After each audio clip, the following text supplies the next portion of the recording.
Fasano with your Grid News Update. We start in Major League Baseball, a recap of the action. The Astros beat the Orioles. Justin Verlander pitched 3 scoreless innings with 6 strikeouts before leaving with calf discomfort. Yuli Gurriel had a 2-run single as Houston covers the run line to snap a 2-game skid. They are still listed as one of the favorites to win the World Series at plus 380.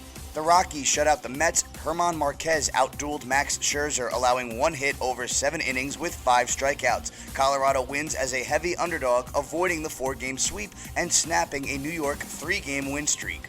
The Athletics beat the Yankees. Minor league call-up Adrian Martinez held New York hitless into the 5th inning, striking out 6 batters. Oakland splits the series, taking back-to-back games. The Pinstripes are still one of the favorites to win the World Series at plus 450. The Royals upset the Padres. Kansas City wins outright, avoiding the series sweep. Despite the loss, San Diego still holds a 1.5-game lead over the Brewers in the National League wildcard race. In the NFL, the preseason has come to an end. The Jets rallied to beat the Giants. Joe Flacco got the start as he prepares for his Week 1 game against the Ravens. The Jets cover the 3.5-point spread, finishing the preseason 3-0. The Steelers beat the Lions. Mitch Trubisky quite possibly earned the starting job with his performance. Pittsburgh covers the 6.5-point spread, also finishing the preseason going 3-0. In golf, Rory McIlroy rallies to win the Tour Championship. Rory finished at 21 under for the weekend, capturing his $18 million bonus. Pre-tournament earlier in the week, you could have gotten McIlroy to win it all at 9-1. This has been Alex Fasano. Don't miss anything from our programming. Go to Twitter and follow us at SportsGrid and at SportsGrid TV. You want the winning edge? Get on the grid.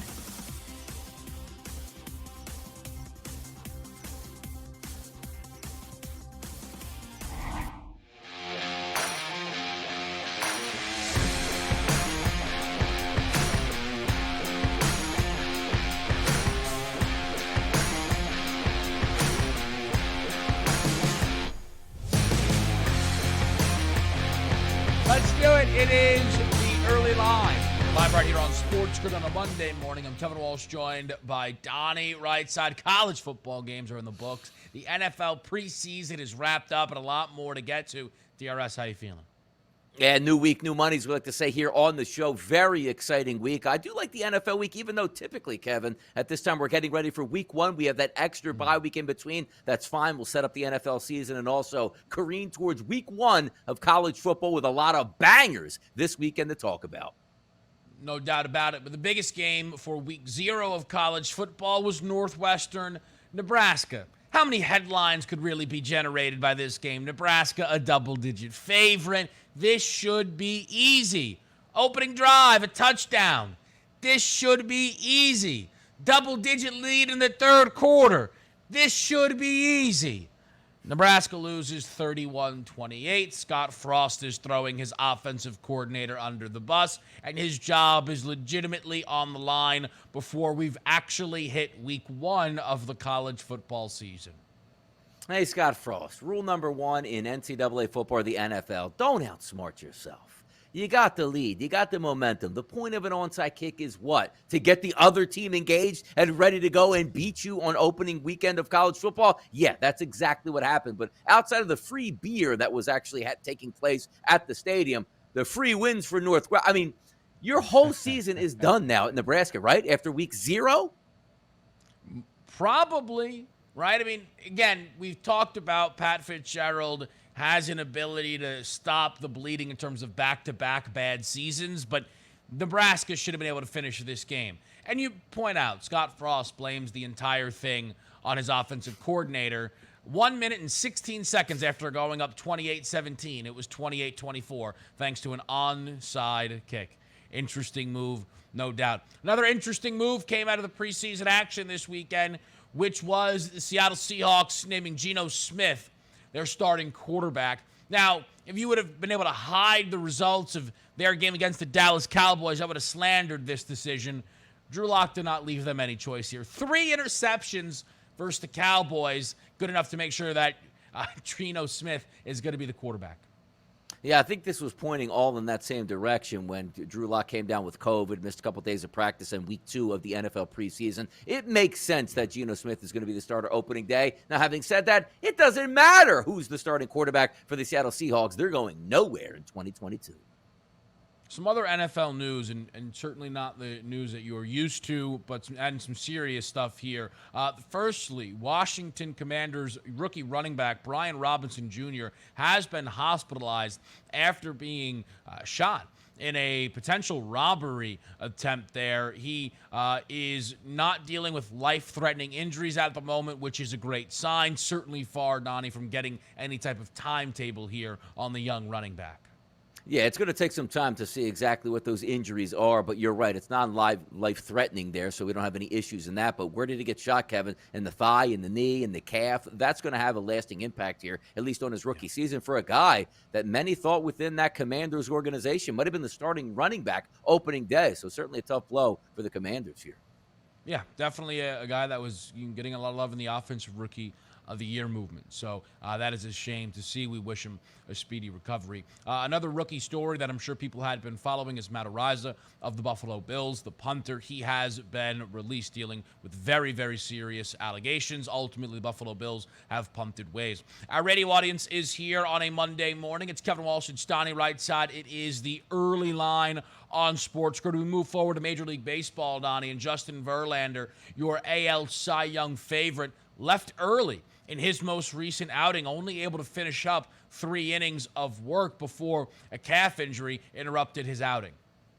Yeah, Major League topics that we're going to talk about a little bit later in the show is, will this affect his race to win the AL Cy Young? He's got a massive lead, Kevin, but if you have a calf injury, let's just say he doesn't pitch for the rest of September, does that open up the door for another player? But also, more importantly, what does this mean for Verlander down the stretch here in the Houston Astros? This is your ace. You don't want him injured for the playoff run. Certainly not. It's hard to tell which one matters more. For the Astros, him being available for the postseason. Sure. But again, from that betting perspective, we're talking about a guy that is minus 370 to win the AL Cy Young. Best ERA in baseball, best whip in baseball, tied for the most wins in baseball. To some degree, feels like a runaway in this market. Could he possibly win this award without pitching again? It's possible, but we'll certainly have to see. Another pitcher that, in a much, much different light, is Josh Hader, former Brewers closer, now in San Diego. Everything falling apart. Was able to get 1 out and give up 6 earned runs, pair walks, 5 hits. His ERA on the season, Donnie, is a 6.52 now. Yeah, Kevin, you'll like this update here on Hader as well. I mean, certainly not performing all that well, but there's people in the background here at Sports Grid that Kevin and I tried to tell this might not have been a great move here for the San Diego Padres, actually getting Josh Hader on the roster. Now, they'll get that joke behind the scenes, but this is very interesting, Kevin. A guy who was absolutely unhittable for a good majority of the season, moving to the Padres at the deadline, and now absolutely hittable. It's kind of crazy. An ERA with the Padres at 23.14.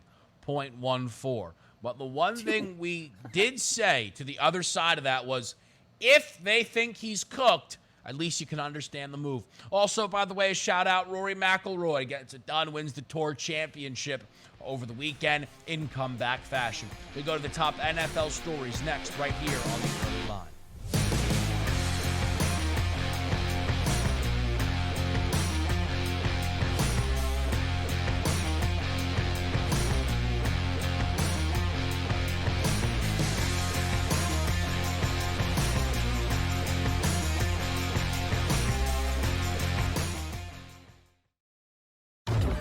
Fantasy Sports Today. Don't let James Robinson's presence in camp, no matter what reports tell you, put you off of Travis Etienne. Even if early it's slow to the uptake, stay the course, because I'm telling you, Travis Etienne's better talent. He's the guy they invested heavy draft capital. They need that return, and that rapport with Trevor Lawrence is not to be overlooked. And that's a very important thing, especially for a young quarterback, to have guys in the offense he trusts. So we want to take advantage of people's negative perceptions. The Sports Grid Network. Pharrell, coast to I coast. think both the Braves and the Mets are playoff teams. They are two of the top three best teams in the National League, and quite frankly, neither of them are going to get the bye. The bye is going to the Los Angeles Dodgers, who are by far, not kind of the best team in baseball, by far a wide variety and margin the best team in Major League Baseball. They're going to get the bye, so one way or the other, the Mets are going to be in a situation that they're going to have to grind through all of October, as are the Braves. The Sports Grid Network. The Early Line. There's too many question marks for me, DRS. The talent drop-off that he is dealing with from those dogs over at Clemson and what OU is going to have on the defensive side of the football is quite a bit. Donnie, since when is OU not just filling out, right? At least first team all offense. That's just not the way this group lines up here. Too many question marks for me year one. The schedule's too easy to go under the 8.5. Only on Sports Grid. The morning after. Of these 5 frontrunners, whose path to appearing in Super Bowl 57 is the hardest? For the Bills, those first 7 games are really tough. So I think there are times when it's going to look very difficult for the Bills and the Bucs. Yep. I think it's being a little bit underplayed in the marketplace. I think the Bucs really are a good team, and I think they're head and shoulders above their divisional competition, and that's why their path is relatively easy. The Sports Grid Network. Your heart's racing. The clock's running out. It all comes down to this. We're talking pregame. Pregame. Pregame. Get locked in with Game Time Decisions. Your hosts, Gabe Morency and Cam Stewart, will get you ready for game time. Everything you need to know before a game goes off the board, with the bet slips to back it up. Make your best bet with live odds updates, late breaking news, up-to-the-minute injury reports, and real-time analytics from inside the sportsbooks. All the odds, all the action, from sports wagering insiders and industry pros like Donnie Rightside, Cam Lou, Cousin Sal, the Pro Football Doc, Dr. David Chow, and more. Get the winning edge every weekday afternoon from 6 to 7 p.m. Eastern, 3 to 4 Pacific. It's Game Time Decisions. Only on Sports Grid.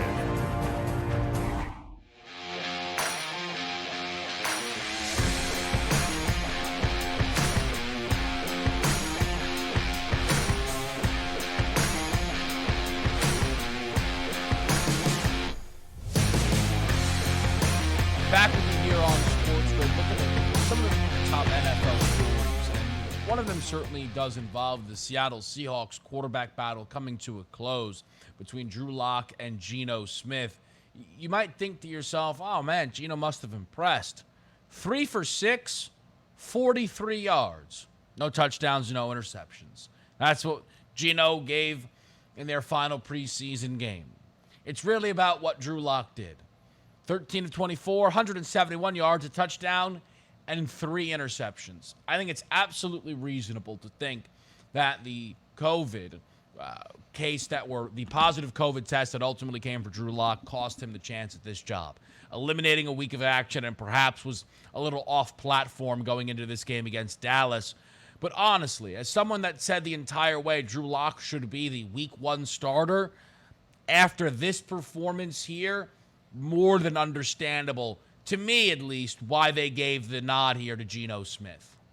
And it looked like he had a little bit of momentum here for Drew Lock coming through the OTAs in the preseason once he got traded from the Denver Broncos in that Russell Wilson deal. He said, look at the talent. You can see it there. When he puts it all together, it's pretty nice to watch. But then again, at times, the old Drew Lock, which Drew Lock's a very young quarterback in the NFL, but we all know, like I used to have a joking saying, which I won't say on the air live here, but it's something in the midst of, being surprised that Drew Lock really just threw that interception, because that's what he does. A preseason game, and also, here's the difference, Kevin. You take a look at Geno Smith, 3 for 6. He probably already had it locked up once the COVID case came out a week ago for Drew Lock. But deep down inside, this is exactly what Seattle wanted to see in the final game, saying, hey, Drew, there's still a chance that you might be our starting quarterback. Go out there and perform and give us a reason to start you. The pressure mounts and builds up, Kevin. 3 interceptions. That's exactly what you didn't want to see from Seattle, which maybe helped them and say, okay, Geno Smith, the steadier hand, the veteran guy, we'll go with him to start the NFL season. Now, there's probably going to be a quick hook on Geno Smith, but this is one of those pressure tests. We talk about Kenny Pickett for Pittsburgh, and I'm sure we'll get to that game in just a little bit, saying, what can he handle a little bit more? How's he going to handle the pressure? They did the same thing with Drew Lock. You might be able to win this starting job. Just go out and show us what you can do. 3 interceptions later, he's not the starting quarterback, Kevin. Let me add one little piece of context to this, though, and ask you a question. Baker versus the Browns, something we've talked about a lot. Russell Wilson in week number 1 is going back to Seattle. It's a big deal. You know, Drew Lock had an opportunity to go up against the franchise that gave up on him. In any way, do you argue that Seattle, I don't know if owed is the right word, but maybe should they have just made sure to give Drew Lock that opportunity? I know they don't think their season is meaningless. It does feel that way, but it's week 1. But you don't give Drew Lock a chance, Donnie, to go out there against his former team and make that statement? It's pretty funny because now that you bring that up, to be quite honest, I don't even think I thought about that the entire offseason. It was always Russ going back to Seattle. Not a single person. I think you might be the actual first person who brought this up. Drew Lock getting a start against his former team, because nobody even associates Drew Lock with the Denver Broncos at all. Ooh, look at that game. You know, Carolina Panthers going to start Baker Mayfield. Got to tune into that one. Nobody ever had the opposite angle like, hey, we know Russ is going back, but did you remember that Drew Lock played? Nobody remembered that at all. And quite frankly, it's great that nobody brought that up, because even apparently the Seattle Seahawks never used that as a talking point, like, oh, he's really motivated to play his team. Maybe to let him go out with his hat turned back and flip the coin there to really show the Denver Broncos what they lost. Captain Lock. I'll ask you a question that I've asked you a lot about other quarterback battles here. Tyrod Taylor, by the way, nicked up in his preseason game, which perhaps gives Daniel Jones a little bit of extra leeway there going into this season. What is the earliest you think that this team could move off of Geno Smith? Forget the schedule. I don't want you to be like, oh, this game's tough here. How long do you feel like they need to give Geno now that he's won the job? It's interesting because you've asked me this question about different teams and different quarterbacks and scenarios. I don't think the hook is going to be that quick, to be honest with you.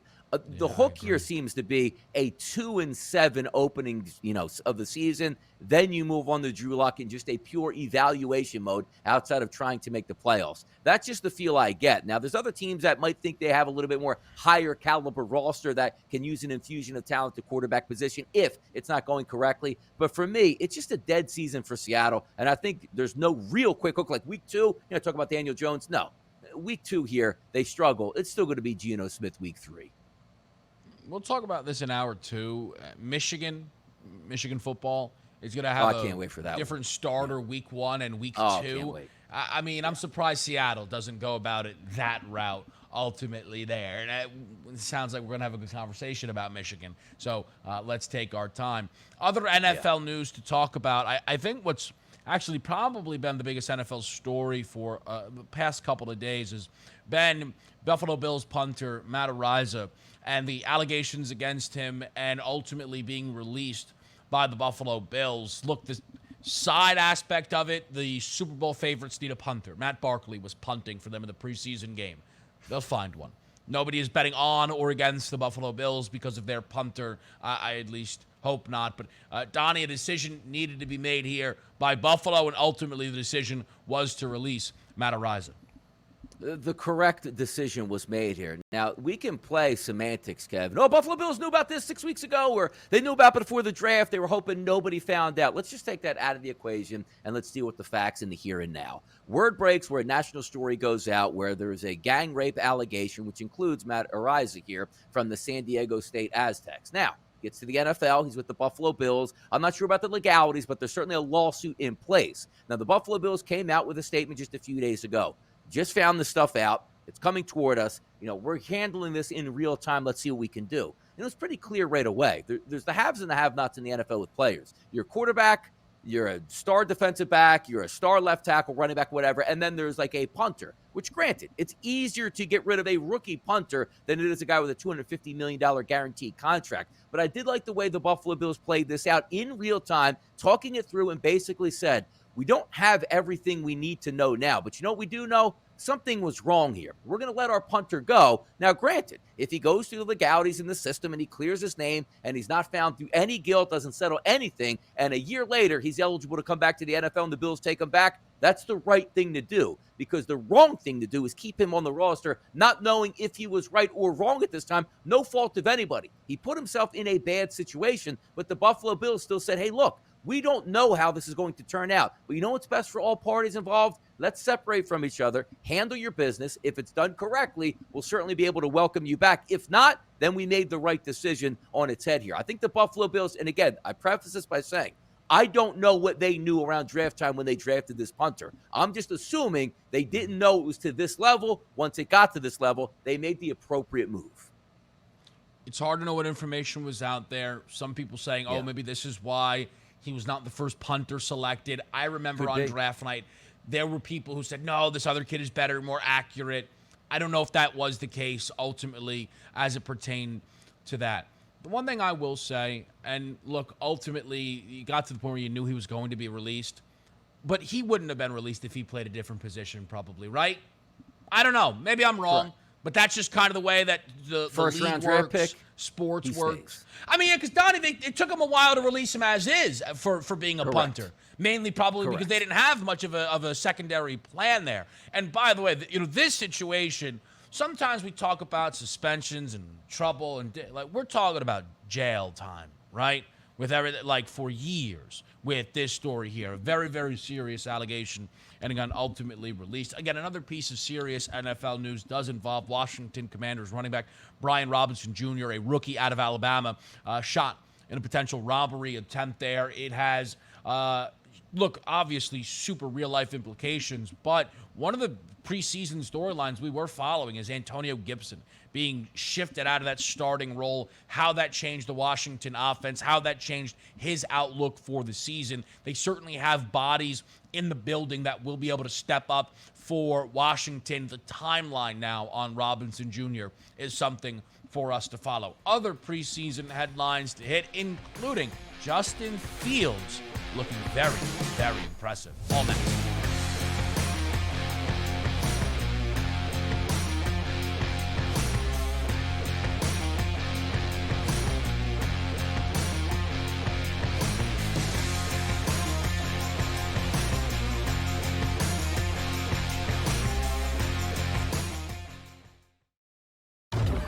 Fantasy Sports Today. Josh Jacobs, after winning the Offensive Player Rookie of the Year a few years ago, kind of been back and forth as far as his possibilities go. When he's on the field and he's running, he looks as good as anybody in the NFL. For whatever reason, I don't know what his relationship is like with Josh McDaniels, but it seems like whatever they are seeing from him, they don't want him to be a full-time running back. So at the price that he costs, pretty much no way. The Sports Grid Network. The early line. Paul Goldschmidt is minus 1450 to win the NL MVP award. The question is not whether this guy is going to win the NL MVP. It's can he get the NL Triple Crown? You know who's number 2? Nolan Arenado on the same team. 25-1. Arenado's not jumping him at this point, so Paul Goldschmidt looks like he locked this thing up. Only on Sports Grid.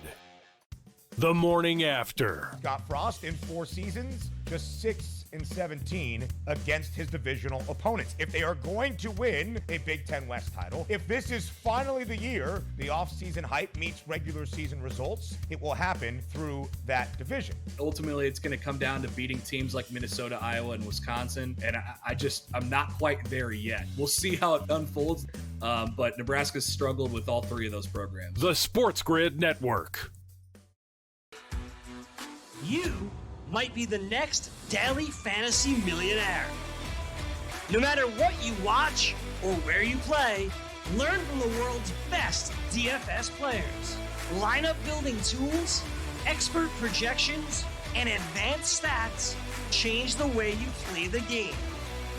Dominate the competition. DailyRoto.com, the player's choice. Sports Professor Rick Horrow inside the $1.3 trillion business sports with your Sports News Minute. Well, kudos to the WNBA. Their regular season average of over 400,000 was a 50% increase over last set of years, and a high watermark of 800-some thousand for the last regular season game, highest since Candace Parker's debut game in 2008.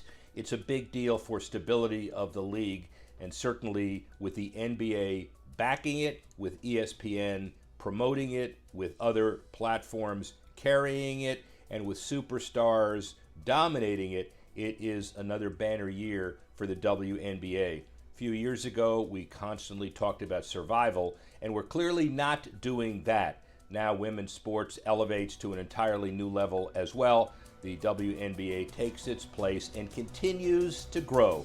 Sports Professor Rick Horrow, Sports News Minute.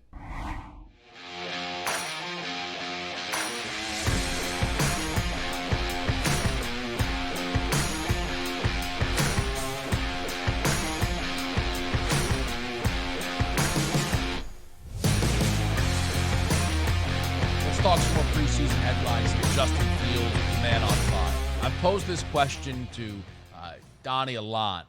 Are we counting Justin Fields out too quickly as it relates to not just his prospects, season-long props, but even just how we view the Chicago Bears? Forget, I don't care. Yeah, I know it's preseason. Everybody knows. What do you want? Leave it alone.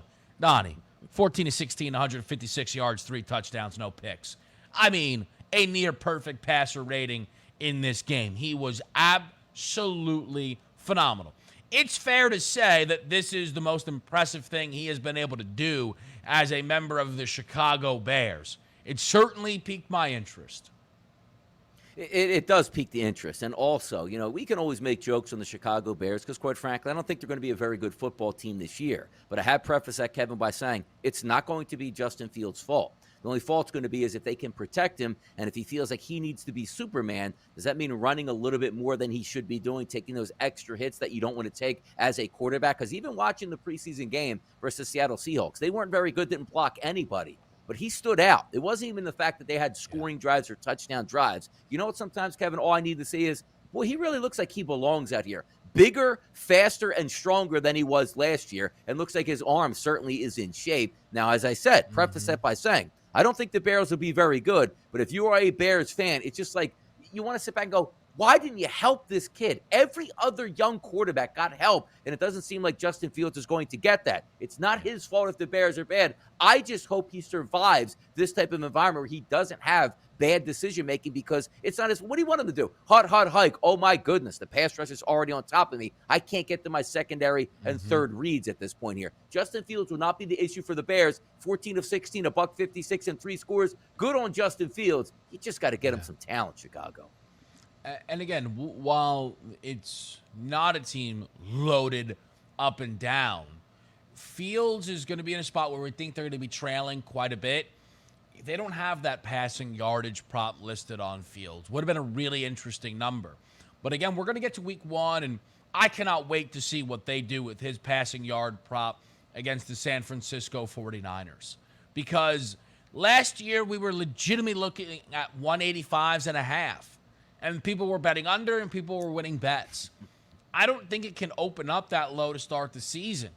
But similarly, are they really going to hang a 235 and a half based on last season? I have my doubts. I really do. You know, they have 18 and a half for a passing touchdowns prop listed right now on Justin Fields.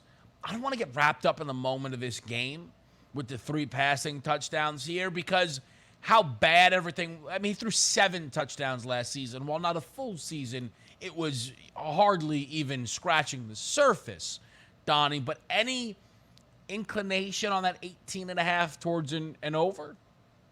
Don't you have to take over? This is your franchise guy. And the reason I'm saying this, Kevin, it's not as if you're expecting Justin Fields like, hey, Kevin, I got to throw 35 touchdown passes. This might be the easiest bet of the season. I'm not saying that. But when is the point where the Chicago Bears would actually go to the bench where Justin Fields isn't hurt? They don't. So you have 17 games where you basically have to average 1 touchdown a game, throw for 2 here or there. And if we're saying all the right things where we don't expect much from the Chicago Bears, you know what that means? A lot of 27-14 games in the fourth quarter where the Bears are getting junk yardage with Justin Fields, which probably means they're not handing off to David Montgomery inside the 5-yard line. They're throwing touchdowns. So for me, as much as I don't like the Bears this year, the combination is good. A young quarterback that needs to play will play all 17 games barring injury, and the fact that the Bears won't be good, which means they'll be down in the fourth quarter, which you might get a couple junk touchdown passes along the way. Don't you just have to take over? Look, the interesting thing is the only quarterback last year to play 17 games and not throw for 19 touchdowns was Trevor Lawrence. In fact, he was the only quarterback to play 16 games and not throw for 19 touchdowns. So could you argue that this entire bet is based on health? Because basically, Donnie, he only played 12 games last year, Justin Fields. If that's the case, and you think Fields... Now, the interesting thing is, a lot of people think that Fields is going to be getting sacked a lot this year, going to be taking a lot of licks, so maybe health is something that's far from a guarantee, but an interesting number. Another quarterback that has a lot to prove this year is Tua Tagovailoa.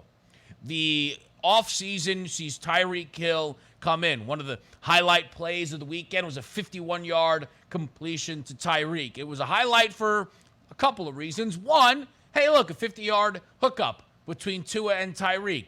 There were also others saying, though, yeah, if Pat Mahomes threw that football, Tyreek is in the end zone as opposed to being tackled because he had to circle back to the football. Expectations as we are approaching week 1 on Tua and the Dolphins offense.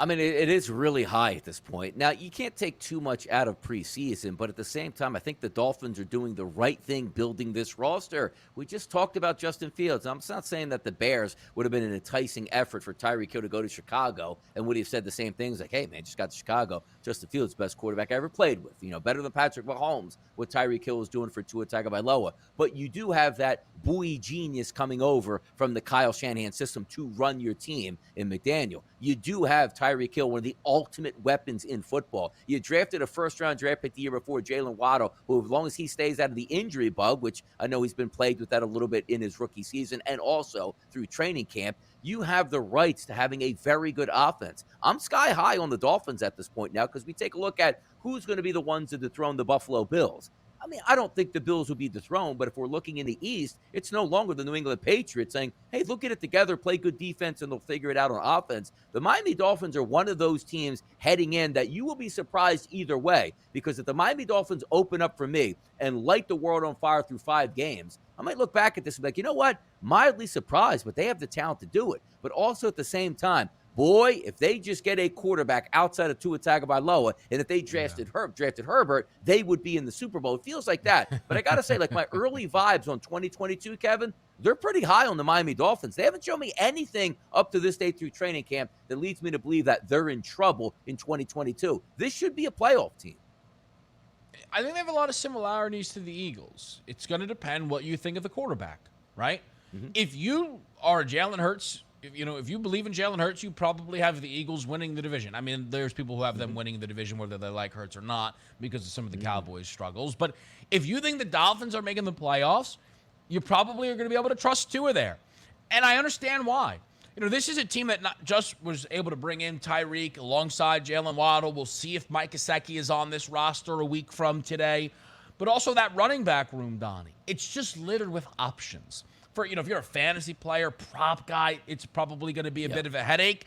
But Chase Edmonds, Raheem Mostert, Sony Michel, and Myles Gaskin, those are all guys, I think it's possible that I've bet every single one of those guys at some point is an anytime touchdown scorer, right? Throughout the years. Those are guys that have led backfields before. So this is a team that has the ability to put up some impressive statistics. Tua's season-long passing touchdown number, 24.5. Yardage number, 3,800 and a half. With those weapons, I mean, doesn't he have to knock on the door of 4,000 yards, Donnie?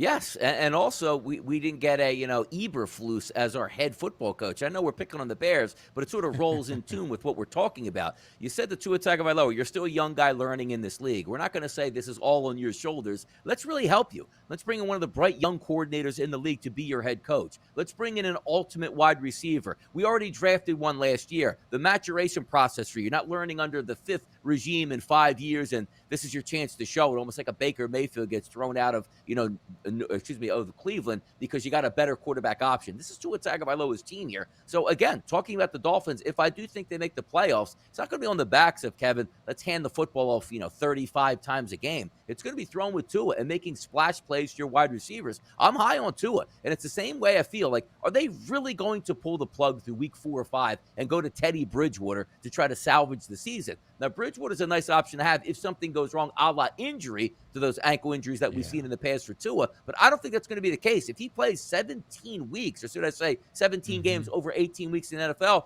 I think he goes over those numbers. It's just the way I'm thinking. I agree in that I think Teddy Bridgewater is only there if injury comes up. I do not think he is going to be there for a benched Tua. We obviously could end up wrong on that, though. Last one here quickly, mainly because to some degree for people they feel like this was a done deal, but others we're going to find out in terms of what the Steelers are thinking. Trubisky, 15 of 19, a touchdown and 160 yards against the Lions. Kenny Pickett, 10 of 14, 90 yards, no touchdowns, no interceptions for either guy. Do you believe Trubisky won this job on Sunday? I do believe he won the job, but again, you're playing it out as if Mike Tomlin's saying, well, we haven't made a decision yet. Well, we have made one, but we're just not going to let you know. It's always been Mitchell Trubisky, and we talked about it on Friday on both shows, Kevin, the early line and also money line in the afternoon right here on Sports Grid, that it would take a disaster scenario. I was talking 0 for 9 with like 4 interceptions to start the game in the preseason one. That might open the door for Pickett. 15 of 19, 1 touchdown, passer rating close to 120. I think he did enough to earn that job early in the season. But as I've always said, late in the season, that's going to be Kenny Pickett's. It really is. The interesting, thing is they did have Trubisky play an entire half, but this to me still represents just how tough the preseason has been to get a gauge on.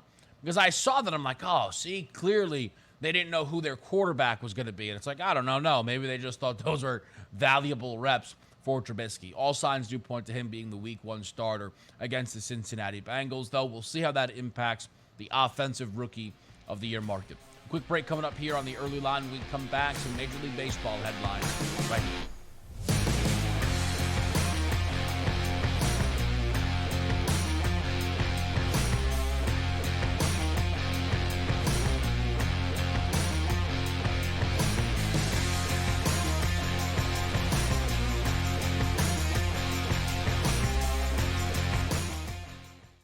Your heart's racing. The clock's running out. It all comes down to this. We're talking pregame. Pregame. Get locked in with Game Time Decisions. Your hosts, Gabe Morency and Cam Stewart, will get you ready for game time. Everything you need to know before a game goes off the board, with the bet slips to back it up. Make your best bet with live odds updates, late breaking news, up-to-the-minute injury reports, and real-time analytics from inside the sportsbooks. All the odds, all the action, from sports wagering insiders and industry pros like Donnie Rightside, Cam Lou, Cousin Sal, the Pro Football Doc, Dr. David Chow, and more. Get the winning edge every weekday afternoon from 6 to 7 p.m. Eastern, 3 to 4 Pacific. It's Game Time Decisions. Only on Sports Grid. The early line. There's too many question marks for me, DRS. The talent drop-off that he is dealing with from those dogs over at Clemson and what OU is going to have on the defensive side of the football is quite a bit. Donnie, since when is OU not just filling out, right? At least first team all offense. That's just not the way this group lines up here. Too many question marks for me year one. The schedule's too easy to go under the 8.5. Only on Sports Grid.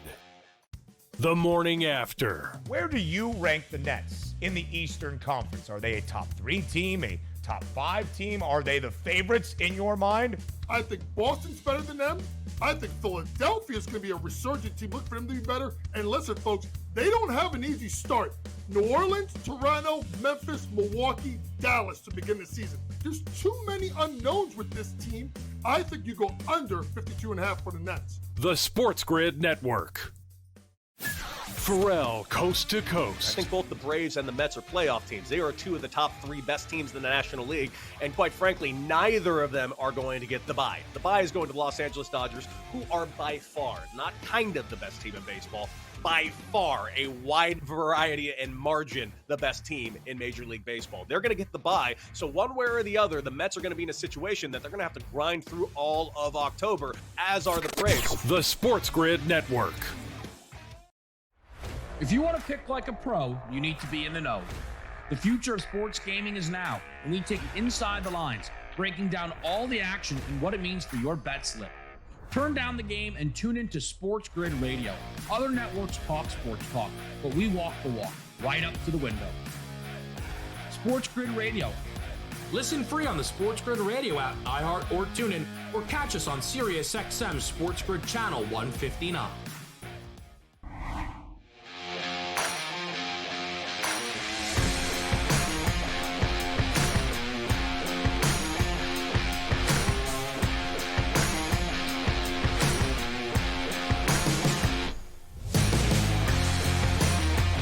Back with you here on Sports with Kevin Walsh and Donnie right side. It is a Monday morning. We're looking at some of the top stories in Major League Baseball. One race that we're still following is the race in the NL East. And if the Phillies aren't in it, to you, I would agree. But they're certainly in that NL wildcard race. And each one of those teams did drop their Sunday game. Right now, the Mets are 9.5 up in the Phils. Still 3 up, though, on the Braves. Donnie, of those 3 losses, which one to you is the most noteworthy? I mean, maybe the Atlanta Braves overall, because that's a team trying to chase down the New York Mets at that point. But I just thought it was interesting where all 3 of those teams playing really good baseball on a random Sunday, probably against teams that you could say, outside of maybe the Braves, that you could beat. Like, you didn't envision yesterday Max Scherzer start going down. You didn't envision the Phillies getting shut out yesterday by the Pirates. It was just interesting that all 3 of those teams lost and really underperformed in those games. Yeah, I thought the Mets one, where you get that fantastic performance from Max Scherzer. 7 innings of work, just 1 run, which was a sac fly, 11 strikeouts. You know, we always talk about, freeze frame and snapshot. If I told you that you get that performance from Scherzer, a minus 355 favorite, it's what you're expecting, but it's what you were able to get. And the Mets were shut out in this game. Only 3 hits. Herman Marquez only allowed 1 in his 7 innings of work. So you outpitched Max Scherzer there, impressively enough. And this is a spot where, for the Mets, it's kind of the one thing you worry about down the road, right? One of the defining things about Jacob deGrom is not just the fact that he's unhittable, but it's the Mets don't score for him. At the end of the day, you don't want to lose. You never want to lose 1-0. It's always pretty demoralizing, Donnie. But for the Scherzers and deGroms, when they go out there and they give you what you expect in this fashion, you have to put a couple of runs up for them. No, you certainly do. And also, when you take a look at the series, if you're coming in any Major League Baseball series, a 4-game set. Hey, guys, how did you do in that 4-game set?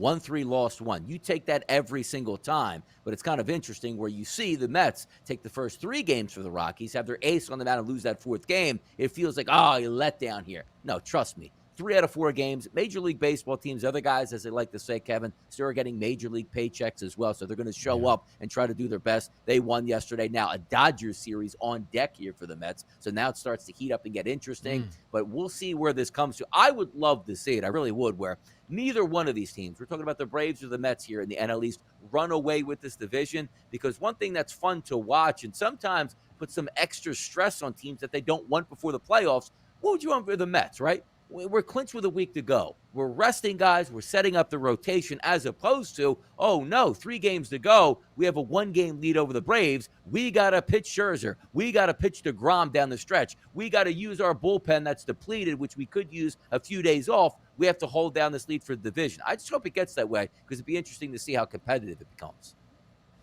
Another big result was the Los Angeles Angels beating the Toronto Blue Jays. Now you might think, what's one game? I understand Toronto was a big favorite, almost a minus 270 favorite. It's because the Angels swept the Toronto Blue Jays. Mike Trout and Shohei Ohtani going deep in the final game. How about not only winning 8-3, but over the course of this series, Donnie, putting up 22 runs to just 3 for the Blue Jays. They shut them out twice. They absolutely dog-walked this team over 3 games, who, by the way, entered just being swept by the Rays for 4 and having lost 6, I believe, in a row. What an embarrassment here for Toronto. Yeah, 6 in a row, and I believe like 1-10 maybe coming into that series versus Toronto. Yeah. And they're on the road. So you figure they're on the road against Detroit. They're on the road against Tampa. They're on the road again against the Blue Jays before they come home and take to the Yankees. Like, man, we just got to go up to Canada. We're just going to get rifled out of here. We'll just go home. And the season is almost over. We're up for sale. Let's just not get anybody injured. Here they are sweeping the Toronto Blue Jays, who absolutely needed those games and probably looking at it like, whoa, that's, at least 2 out of 3 we get, maybe even a sweep of them at home, and it didn't take place here. So now those red-hot Angels are taking on the New York Yankees coming up next. But for once, do you know what the headline was supposed to be in this game? Trout and Ohtani go deep. They lose 8-3. But no, they actually won and swept the series. Yeah, that is usually the way it plays out. Are the Toronto Blue Jays frauds? Are you considering this team as a real AL contender? Honestly. Are you considering this group the way that everybody else did preseason, except for yours truly? No. I mean, you're looking at this team almost the similar way that I look at the White Sox. They're a better version of the White Sox. You open up the season, and what did you say about the Toronto Blue Jays? Look at this lineup, added pitching, sign me up, take the next step, and it doesn't seem like they can do that. Now, when you get in the playoffs, can things change? Yes, but how long are we waiting around? This shouldn't be a 68-58 ball club, Kevin. They should be way over 500. 15 and 20 games over with the talent they have. Underachievers all summer long. And here's the thing, as they're sitting a game and a half up right now, the Orioles, for that last spot. Baltimore still has work to do. But Donnie, Baltimore just took a series off the Houston Astros. In Houston, by the way. I mean, this Orioles team rocks. I cannot give this group enough credit. By the way, the Baltimore Orioles, for those that are not aware, and now this didn't happen over the weekend, if that team's already gone over their win total, you're not supposed to be able to hit baseball win totals that early, a month before the season comes to a conclusion, DRS. The Orioles rock, man. They really are a ton of fun. And also, they didn't get any help at the deadline. This is like the opposite. Take a look at 2 Major League Baseball teams trying to fight for the playoffs. We'll take a look at a National League team. The Milwaukee Brewers didn't get much help, traded some pieces away. They folded like a cheap tent. The Orioles come up against deadline. Hey, guys, you want to help us out a little bit? Look, we know we probably won't get to the playoffs, but show us a little respect here. Trade away a couple key pieces. They are still fighting only a game and a half out of the wild card race, which is incredible. It's 2 teams where the locker room is right and the locker room is wrong. They got it right in Baltimore. Maybe this helps them in the future where they have that nucleus that can win. Now you start to add pieces. We'll see if they do that. Trey Mancini co-opted in the final game, 0 for 4. Then again, that was actually the game that they won. The other story, though, of this final game of the series, Donnie, is the early exit for Justin Verlander. Yeah. Does he need to pitch? See, it's funny. You and I did this with Jacob deGrom. Yep. He doesn't need to pitch again. He'll win the NL Cy Young. He got hurt a little bit sooner than I think we had anticipated there, and that ultimately didn't come through. Does Justin Verlander need to pitch again in order to win this award? I mean, based on what we saw last year, he should be able to pitch again, or at least he needs to pitch again. He's a minus 370. But let's look at who's in the rearview mirror. Plus 500, Dylan Cease. Look at the team he's with, the White Sox. Now, granted, you can't really hold it against him because people will say, well, Donnie Alcantara in the National League. What are you talking about? Sneaky team. He's doing well. I hear you. There's not a lot of buzz around Dylan Cease. Shane McClanahan, it was his to win about midway through Major League Baseball and sort of took that step back, like, oh, well, it's Shane McClanahan. He's not supposed to pitch like Cy Young the entire season, every season. He's a 7-1. Shohei Ohtani, 45-1. Doesn't look like a pace. So my question is, even though Verlander might not pitch again, who's the pitcher that's really going to come from behind and take his spot there? The Cease have to go, 5-1 down the stretch, including a no-hitter, and the Chicago White Sox make it into the playoffs. It's a calf injury. So I know some people out there, oh, Kevin, it's a calf. Thank goodness not his shoulder. Trust me on that. Depending on what leg it was, I don't know if it was his push-off leg or not, but that's an injury that could stick around a little bit. And if anybody knows from a football player standpoint, that's devastating. That could be 3-4 weeks here until he's right. And talking about a pitcher, if it is his push-off leg, that's where your power and explosion comes from, Kevin. This could be a devastating injury, but it's a great topic at the -370 at the FanDuel Sportsbook to think that somebody can overtake him, but there's no superstar waiting to take that flag for me. So here's the thing. If I'm able to do the math here, Donnie, to qualify for the leaderboard, a player must have at least 1 inning pitched per team game. 162 innings pitched would mean by the time the season is over to qualify for the ERA lead, right? Which Justin Verlander holds not just in the AL, but the entirety of baseball. 152 innings for Justin Verlander right now. I don't think you can win Cy Young if you don't qualify for the ERA leaderboard. Is that ridiculous to say, Donnie? How are you going to not qualify and yet be the best pitcher over the course of a season? I don't think that really lines up, does it? Yeah, it's great because we didn't anticipate this year, and he was just short of that where it's like, okay, he tweaked his calf September the 13th. You wouldn't have any thoughts about that. 2 weeks tweaked, 2.5 weeks left in the season. He's going to win every award possible if he was up for those, including the ERA title, if he's well in hand and has that lead. But I got to tell you at this point, they probably will bring him back at one point because I doubt it's one of those. Let's just say the calf injury is pretty serious. He doesn't reappear until October 5th, the first game of the ALCS or the AL Divisional Series. That can't be the case. You know as well as I do, if it is not as serious as we think, he's going to re-ramp up, which means he'll start that bullpen session September 15th. He'll work up to September 28th, the first start. And then the Major League Baseball season, regular season, bleeds over in October.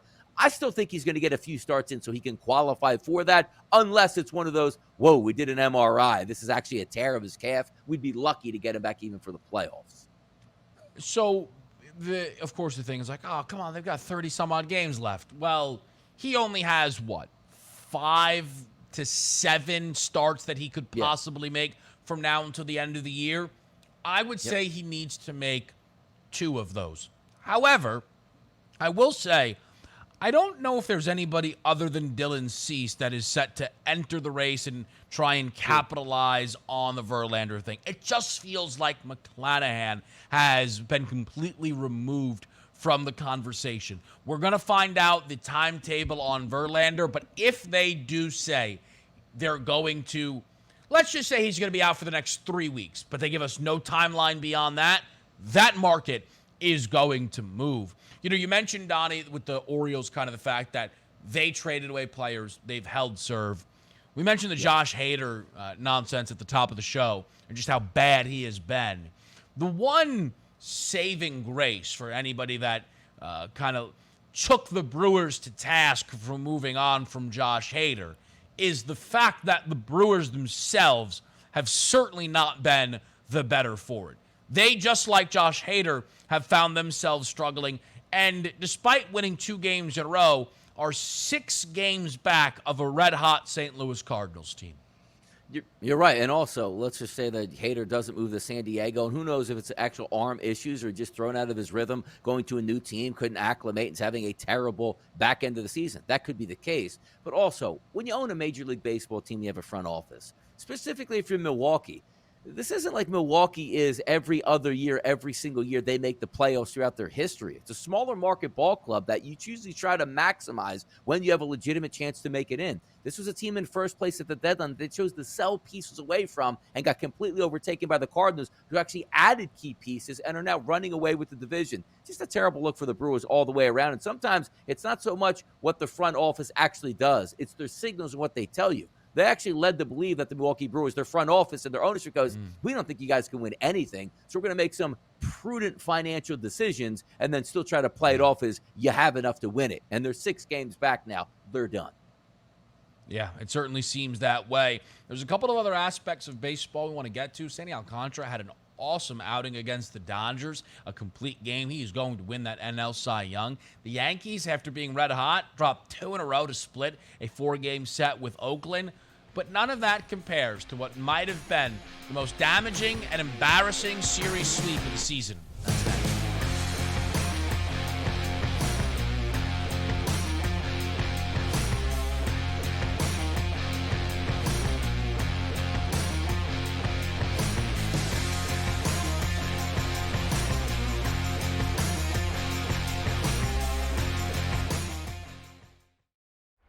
If you want to pick like a pro, you need to be in the know. The future of sports gaming is now, and we take you inside the lines, breaking down all the action and what it means for your bet slip. Turn down the game and tune into Sports Grid Radio. Other networks talk sports talk, but we walk the walk, right up to the window. Sports Grid Radio.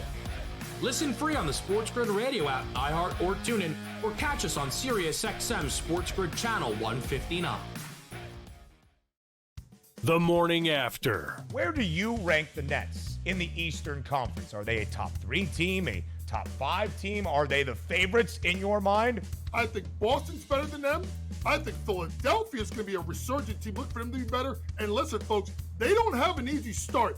New Orleans, Toronto, Memphis, Milwaukee, Dallas to begin the season. There's too many unknowns with this team. I think you go under 52.5 for the Nets. The Sports Grid Network. Fantasy Sports Today. The chemistry that Kelsey and Mahomes have is just so great. He is the longest tenured Chiefs player on offense right now. Like, he is the guy who's been there with Andy Reid and with Mahomes the longest. I think the only pass catcher on the roster who would have caught a pass when Alex Smith was the quarterback of the Kansas City Chiefs. Like, that kind of institutional memory for Kelsey, I think he's just locked into 90 receptions, 1,000 yards. I just don't think he can be worse than that. The Sports Grid Network. The early line. Paul Goldschmidt is minus 1450 to win the NL MVP award. The question is not whether this guy is going to win the NL MVP. It's can he get the NL Triple Crown? He knows number 2, Nolan Arenado on the same team. 25-1. Arenado's not jumping him at this point, so Paul Goldschmidt looks like he locked this thing up. Only on Sports Grid. Pharrell, Coast to Coast. I did have a source told me the Bills were not aware when they drafted him in the 6th round. However, they were aware when they cut Matt Hawk. You can only walk up to a certain line and say, okay, they knew that this may be coming, and they still stuck with him anyway. So I think that the fan base is upset about that. It sounds to me as though Matt Araiza and his agent were just hoping that this was going to go away and nobody was going to find out about it, and they were sadly mistaken. The Sports Grid Network.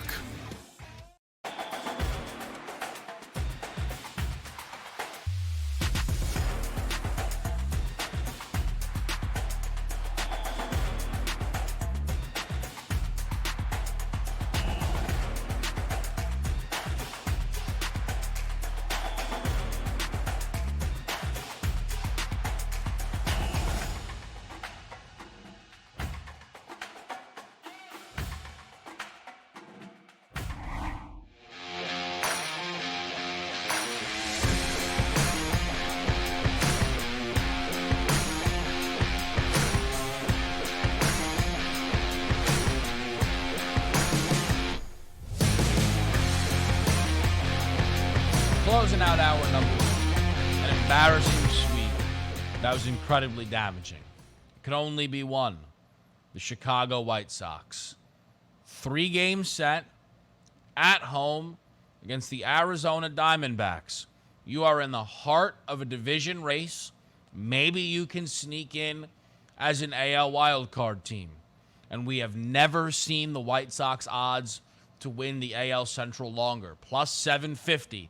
Because they were swept, Donnie, by the Arizona Diamondbacks at home, potentially, based on the odds, ruining and ending their season. Yes, and this is what we've talked about, Kevin, now for weeks upon weeks upon weeks. waiting for a solid baseball team, what we thought would be a solid baseball team, at least a talented baseball team, to rise to the occasion and play like we thought they would be able to play. Well, this is exactly who we thought they were in 2022, getting swept at home from the Arizona Diamondbacks. Now, Friday night had an over 8.5, which almost took a terrible beat, but thank goodness that he had a solo home run by the White Sox in the bottom of the ninth inning to have 2 runs on the board to make it 9 to push that over. I also had a team total yesterday with the White Sox over 4, multiple chances to get that, weren't able to do it, and yes, they got swept by the Arizona Diamondbacks. It's a wrap for this team. They'll have a new manager next year, and who knows what they're going to do with this talented roster to try to retool. But this was as an embarrassing year as it could get with still a month left in the season. It's just one of those spots where, couldn't you imagine someone out there maybe grab some White Sox? Listen, man, look at this here. They're going to play 3 in a row at home against Arizona, then 3 in a row at home against Kansas City, then they're 3 in a row home against Minnesota, handle their business. This is their time. And it's not their time. I will say, though, because of the White Sox being booked as strongly as they have been, the Guardians, only 2 up on Minnesota, are a minus 220 favorite now. The Twins plus 250. The Twins have rarely been given a ton of respect in this market. We will still, of course, follow the AL Central race. We'll preview some baseball in hour number 2, but we start with some college football headlines. It's all next. It's hour number 2 of the early line.